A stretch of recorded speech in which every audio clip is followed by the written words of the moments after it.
So there's a moment that shows up in almost every couple I work with. The recovering partner has a relapse or forgets something important, might show up defensive or reacts in a way that just doesn't align with their previous commitments. And it might look small from the outside, but inside the relationship, it lands like an earthquake. And so then for the betrayed partner, this isn't just a random mistake. It feels actually like evidence or proof that the change is not real and that safety is still something that's out of reach.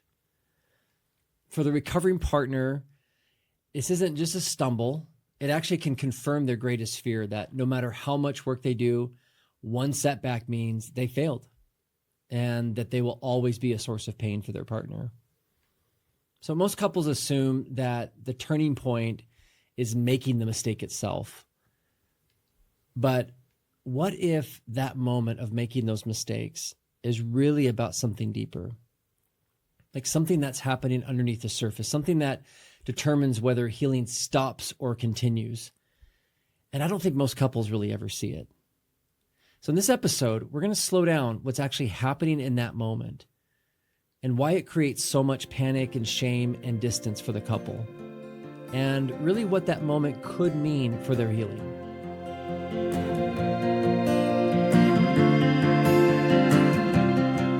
If your relationship has been shattered by betrayal and you feel stuck and lost, you're in the right place. This is From Crisis to Connection, a closer look at the process of how couples in crisis transform betrayal into healing, rejuvenating connection. Every episode, we dissect the healing journey so you can understand what actually works and what you can do to thrive again.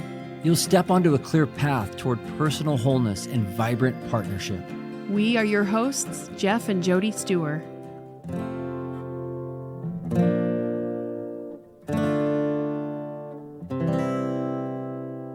Today, we're going to look at this through 3 different lenses. First, we're going to step into the experience of the betrayed partner, why this moment hits so hard, why it feels bigger than the actual behavior, and what is really being threatened for her internally. Then, we'll look at the recovering partner and how a setback can immediately send him into shame, helplessness, defensiveness, and why this response in this moment often makes things worse, even though he wants to make it better. And finally, we'll explore what this does to the couple dynamic, how both partners get pulled into predictable roles that reinforce fear and disconnection, and why this moment becomes a turning point in either shutting down healing or moving it forward.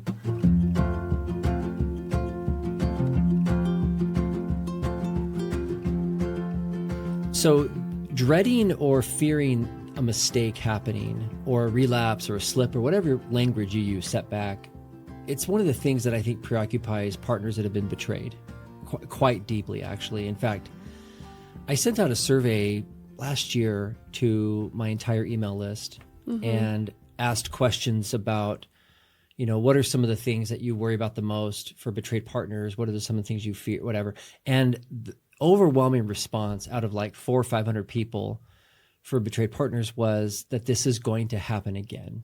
Sure. That's just, right? It's just the preoccupation of this has happened so many times.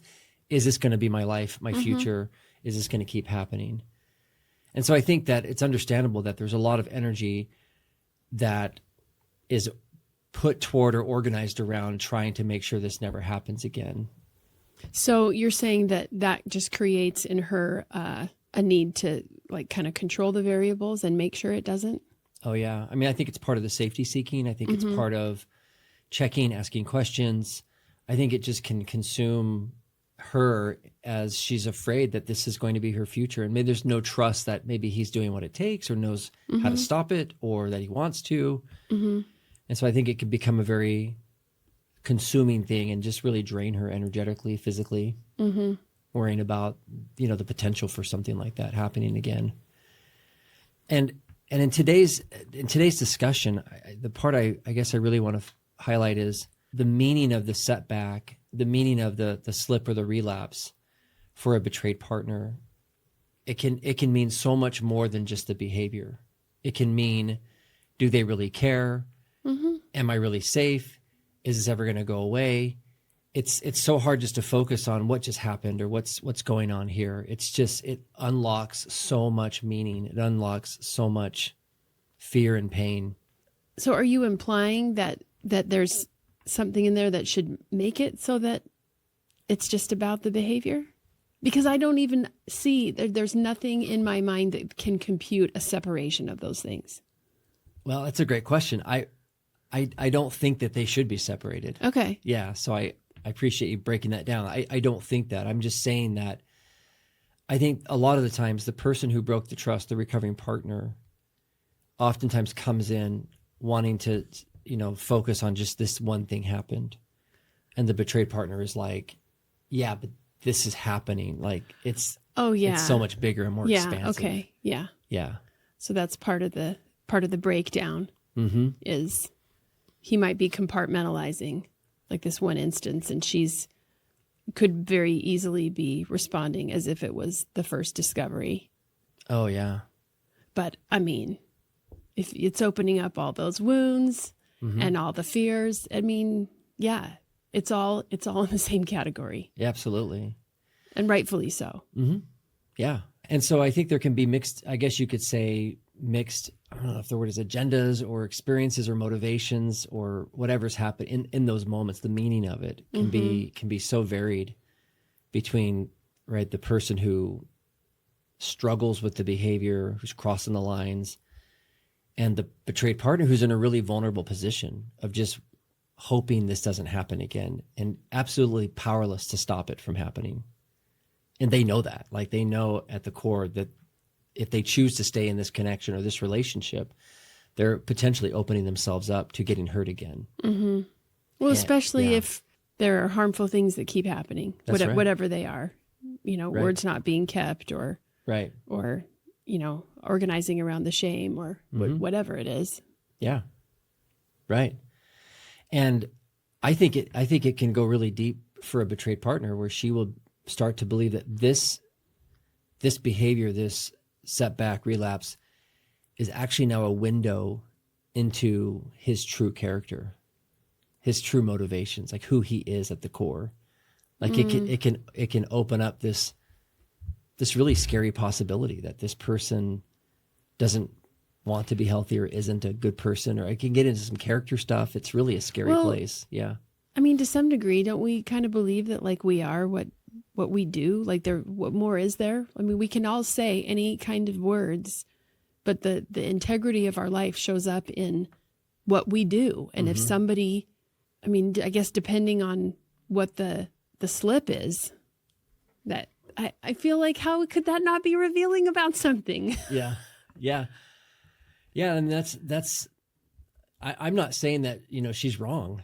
Yeah. I'm not saying that she shouldn't think that. Yeah. I think I love that what your reaction is, because I'm like, exactly. I mean, if somebody is in a persistent pattern of behavior, right? We are the sum product of our choices over and over and over again. Yeah. And if I'm living a life of hiding, secrecy, gaslighting, manipulation, cheating, I mean, all those things like that, then I have to look at that and say, that's who I'm becoming versus someone who's choosing something totally different. Like those are very much choices. Now, I think that the challenge then for the person who's broken the trust, who's maybe trying to change and be a healthier person, a lot of the messages, as those of us who are trying to help them are also trying to send messages that, you still have worth and value. You are not stuck in your behavior. You can change. You can be someone different, right? Yeah. So you can see where it can get kind of tricky. Well, yeah, it's one thing, I guess, to understand that on just a fundamental level, but it's a whole different thing to continually put yourself in a position to be harmed by somebody maybe or maybe not getting it worked out in real time. Right. Yeah. So I think that for a betrayed partner to have these reactions when there's a mistake, when there's a slip up, a setback, relapse, people have different words for it. And she's having all these big reactions about what does this mean? Who is this person? Is this their character? All these things like that. I mostly just want to say that's completely valid to feel all that. Okay. Yeah. It's totally normal to feel all that and wonder all that. And I think it's really good feedback for the person who's broken the trust to experience those reactions. Sure. And for it to not be minimized and just treated like, like the oops, I did it again kind of a thing. Mm-hmm. But I think part of what I'm pushing on here is that every case is different. So you have to look at it very, individually. But it also doesn't mean necessarily that mistakes or setbacks or relapses mean that it just all has to end. Right. That's Right. not a, yeah, Not that's a not given. just a straight line. It depends. Yeah. Say more It about that. depends. Yeah. I mean, I guess. People have limits. It's okay. Yes. And if this could be the straw that breaks the camel's back. And if that is it, Mm-hmm. then it absolutely, she needs to just go, okay, this keeps showing up and I don't have the bandwidth for it anymore. Yeah. And every case is different. For some people, it's like I can make space for it and let's, I see you're still working and this is part of the process. For others, it's like something changes, something snaps. It's like, Yeah. I need to be done Uh-huh. with this. Do you Yeah. think that in these instances where there were continued mistakes being made or slips, that when somebody is in real recovery, there are elements that are different? So, I mean, it shouldn't really look the same every time. Yeah. You're really bringing us into the next segment here. But Okay, yes, perfect. absolutely. Say more about that though. Because I just think that if she is going to need to see some kind of signs that it's not just the same old thing. Mm-hmm. So I guess if she's being gaslit, to me, there's zero way that you can go from like just sort of like really gaslighting to just only sort of gaslighting. So that seems a little more like sinister and black and white to me. Mm-hmm. But if it's an instance of I made a mistake, if the recovering partner slipped up, Mm-hmm. But this time maybe it's the first time he brings it to her and says, "Hey, I just want to tell you I did this thing. I know it's going to hurt you. I hate that I did it." Mm-hmm. But he's not hiding it. I feel like sometimes those nuances, those differences are helpful. Yeah. Maybe they are showing that there is some progress, even though it's still. So I guess that's my question is, if it looks the same and sounds the same and feels the same repeatedly, she can in good conscience just recognize this isn't going anywhere. This is the same dance. Yeah. But that differences can be helpful information. Mm-hmm. Yeah, I think that is helpful information. And that's part of a betrayed partner learning to discern and trust herself. Something about this feels stuck, feels almost like permanent. Like this is not different at all. Mm-hmm. And if there are signs of movement or change, you have to discern those and look at those. But again, I've seen situations where even somebody who's actively trying, the progress just is not enough and it's still so corrosive. Sure. Depending on what they're struggling with. Sure. It's kind of like some lines just can't be crossed again. Yeah. Even if they're sorry and they're trying really hard. Yeah. Oh yeah. Right. But I think part of what I'm trying to explain here is that it's often not the mistake per se that's the most damaging. It's often how it's handled. Yeah, right? I think that's what I'm getting at. Yeah, exactly. And what you do with it. And again, I'm just going to say this a million times. Any betrayed partner listening to this, does not have to stay in something that is just degrading them, diminishing them as a human being. Like those things matter. You matter, right? As a partner, you matter. You absolutely need to really assess where you're at with that. But if you feel like you want to keep trying, if you are curious about whether there's a chance or not, those are some good questions to ask and to look at and to say, is there something else with this mistake that, or the way this is being handled, this setback, that might mean something that maybe I haven't seen before that might indicate some progress. Okay, so one more question before we move on. If she is sensing that it's the same, that it feels the same, that there's a stuckness about it, Yeah. is it enough for her just to say, this feels the same and it's not working for me or whatever, and then just leave him with that, as opposed to believing that it's her responsibility to help him understand what it is about it that looks and feels and seems the same, or that's not changing? Or I think it depends. I think in general, it's good to let him do that work. Okay. In general. Yeah. Are there some cases where there's a humility, there's an openness, there's a discussion, there's a willingness to collaborate and talk about it, where it's not just going in circles all the time, or she's not in a caretaking role or a parenting role? That's what you want to avoid, is her having to be the one that always points everything out, where he's not doing anything outside of those conversations. Right. All I got to do is just show up and do a thing, and then she'll show me where to go. Yeah. Yeah. That's part of what can be so corrosive. So when a setback happens, the betrayed partner is pulled into a heightened state of awareness. Your body and mind are working to protect you from further harm. Your reactions make sense in the context of what you've been through.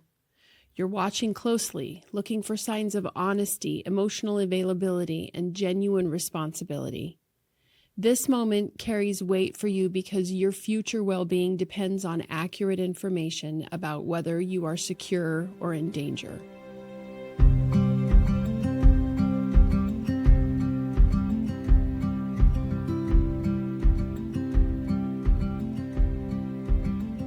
So on the other side of this, the recovering partner side, I think there's a lot of messages internally that happen when there's a relapse, a setback, that just kick in motion pretty immediately, or, shortly after, which is a lot of, I would say, dramatic thinking around, conjecturing or predicting exactly how the other person's going to respond, or what does this all mean now? Or, just that deep shame response of, now the bottom's fallen out. I've lost everything. It doesn't, it's all over.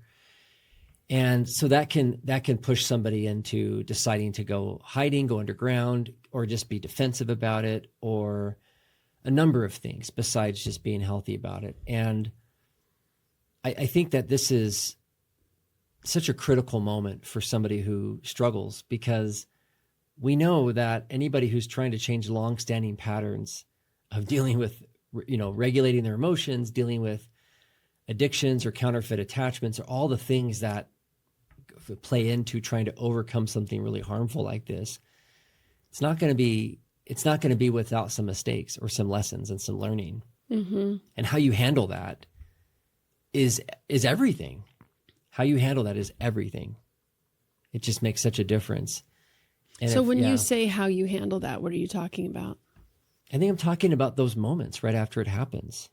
Yeah, like what? What you do with it. Do you just go dark? Do you just get buried in your own shame? Do you get buried in your own, hiding and excuses and justifications and avoidance, or even being critical of your partner? I mean, I see all kinds of stuff happen. It just goes sideways. It goes all over the place. And I think it's a very human tendency.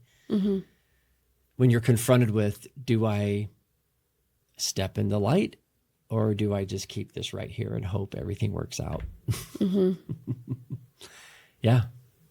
So like you were saying earlier, you were asking that question in our previous segment around the betrayed partner of, does it matter then how the person who broke the trust, how they address it?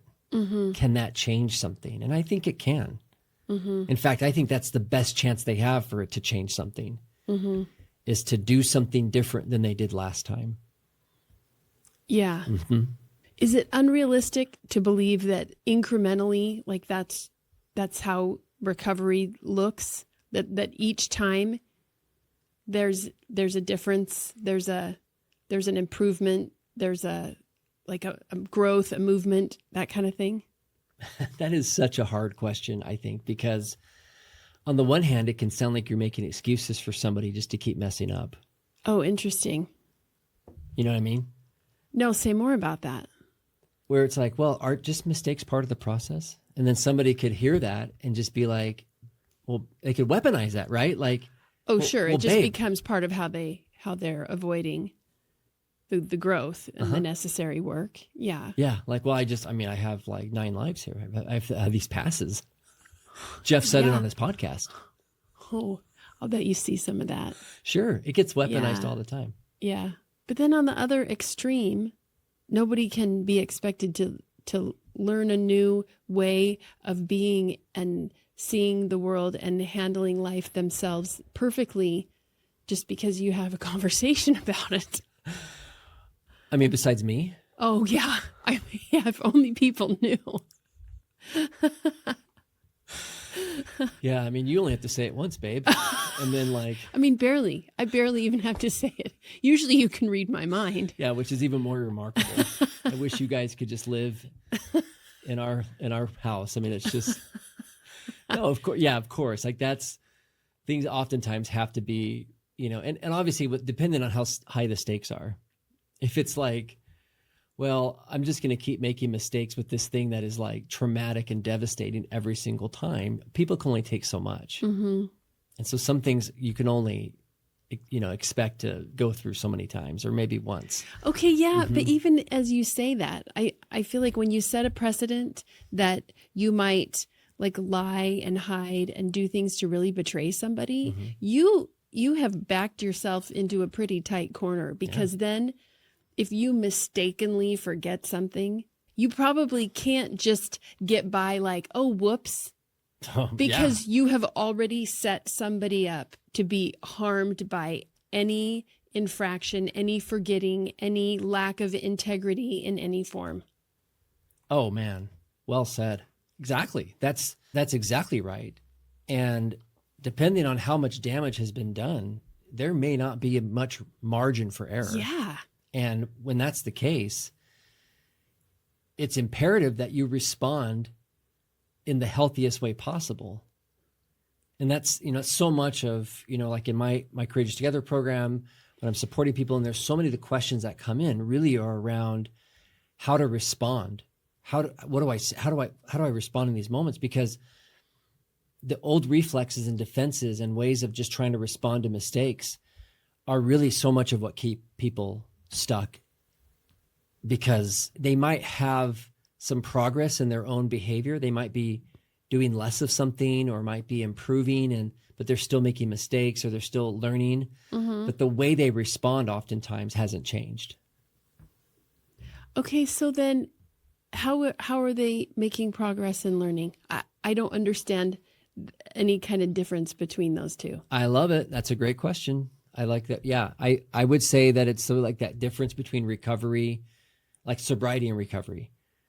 Oh, so you might be changing a behavior, but your belief system, your attitude, your emotional regulation, just the blame, all those, the way you show up, that takes a lot longer to change.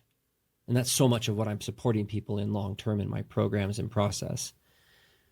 Getting to a place where behaviorally you're doing something different, I'm not saying it's easy, but it's easier than changing all the beliefs and reactions and emotion, all that stuff.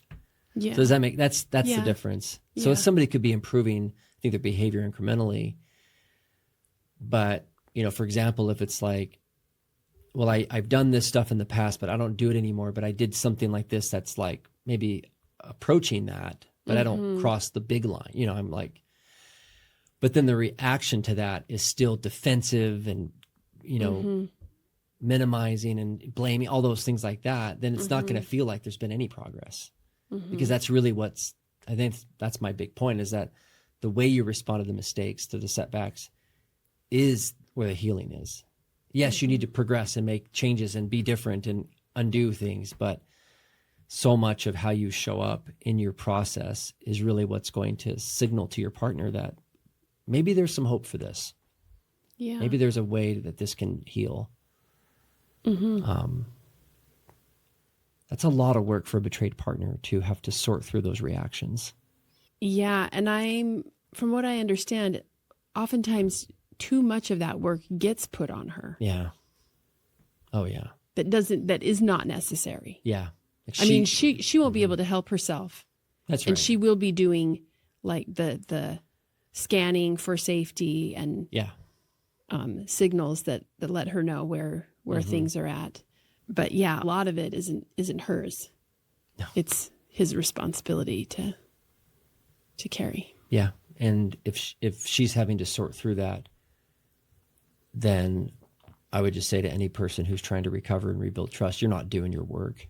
You're not doing the work. You're not doing enough. And that might be really direct and difficult to hear, but it's not enough just to stop a behavior. You have to show up differently in how you handle your mistakes.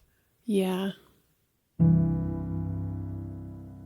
For the recovering partner, this moment is significant. The setback will often bring up shame, fear, or discouragement, but it also provides an opportunity to show your growth, your response, whether you take ownership or whether you stay engaged. That demonstrates the level of healing work you've actually internalized. Your actions in this moment will either strengthen the possibility of rebuilding trust or show that more work is still needed.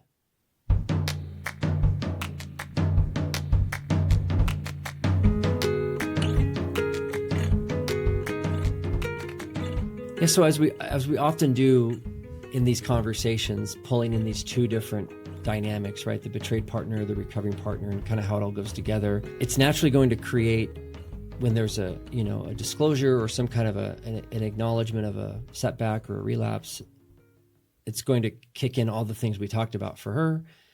It's going to potentially tempt him or pull in some reflexes around, minimizing, defending, blaming. So that can create such a huge conflict potentially, or it can turn into something that actually is healing for not only her, but also both of them in the relationship, which to me is one of those, it's like, that's where I think the victory is in couples healing, is when that interaction starts to change. And as I've talked about a lot in this podcast and in my work inside our program, is that responsibility really does rest more squarely on the recovering partner and how they show up and how they present that and how they handle it and manage it. They do so much to set up the couple for the healing, especially early on in the relationship healing.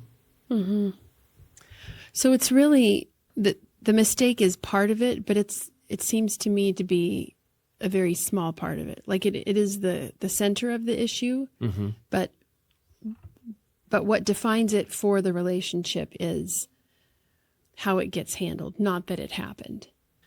Yeah. Again, I think some mistakes that happen or relapses, whatever, they cannot be tolerated, and it could mean the end of the relationship. Yeah. But in my experience, and again, this is not just a permission slip to go consciously make mistakes. A mistake by nature is inadvertent. Yes, thank you. Yeah.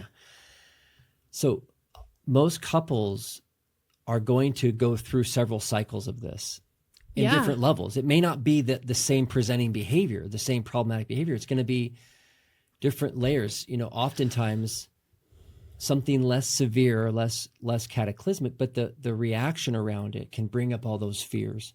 Yeah, because in some ways it just is a reminder that there's still work that hasn't been done. Yes. It's the threat that that maybe they'll never get there. Yeah. So I think as a couple, not panicking with these moments is easier said than done for both of them. Yeah. But as things slow down, I would also hate for them just to brush past it and say like, well, okay, well, that just happened anyway. Let's move on. It's like there's so much there to look at. That's part of, I think, the healing process. Yeah. And that's so much of what I want for couples that I'm working with, is to help them know what to do with those moments and not just make it about that behavior happened. Oh, it's not happening anymore. Okay, let's move on. Or, oh, that happened. It's all over. Sometimes that needs to happen. Mm-hmm. But that's more rare. Usually it's inviting a bigger discussion and some deeper work. Mm-hmm. In this stage of healing, the direction of the relationship is shaped by how the recovering partner responds in these moments. His ability to take ownership, to stay emotionally engaged, and repair the impact of his actions determines whether the couple can move toward connection or remain in a state of protective distance. These responses set the tone for what becomes possible in the relationship. If you're listening to this and you're realizing that you need a clearer starting point, something to help you step out of confusion and into a real recovery process, we have a free guide for you. It'll walk you through those very first steps. And remember, we're not talking about perfection here. We're not trying to make sure you get it all right all the time. The goal here is to get grounded, understand what healing actually requires, and learn where to begin so you're not just reacting all the time. So you can download this free resource using the link in the show notes. And whether you're the betrayed partner or the recovering partner, or you're just trying to make sense of the relationship, this guide will help you get oriented and take your next right step. Look for the link in the show notes and we'll send it to you right away.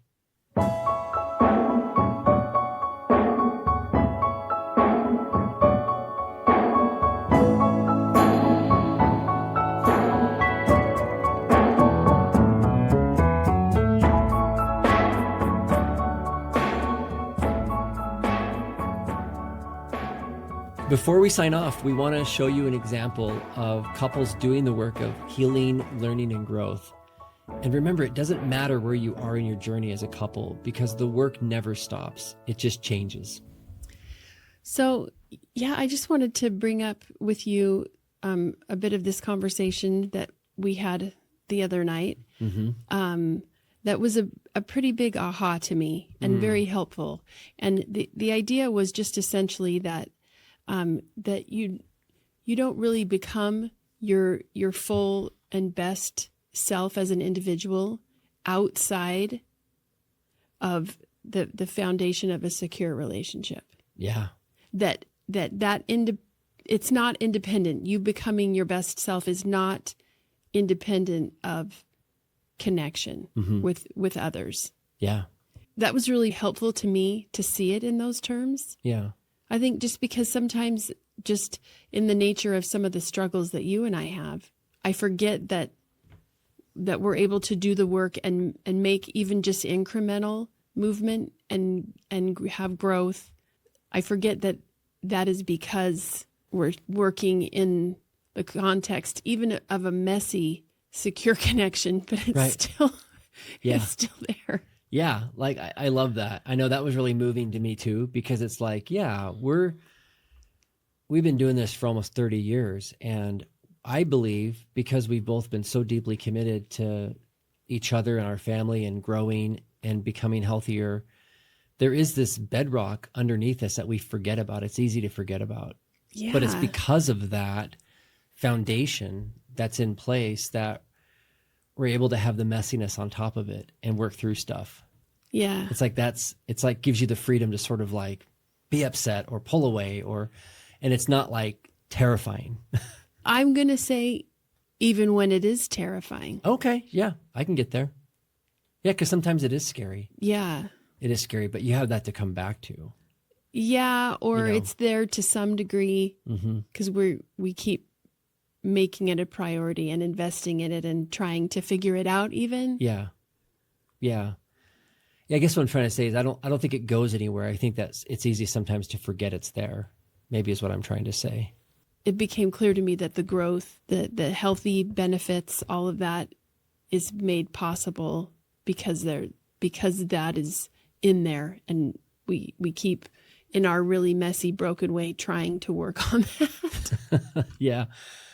And before we wrap up today, as you know, we usually highlight in this section the work of couples who are doing the daily work of healing, rebuilding connection. Sometimes we'll share examples from other couples, sometimes from our own relationship, but we want to open this space up to you as well.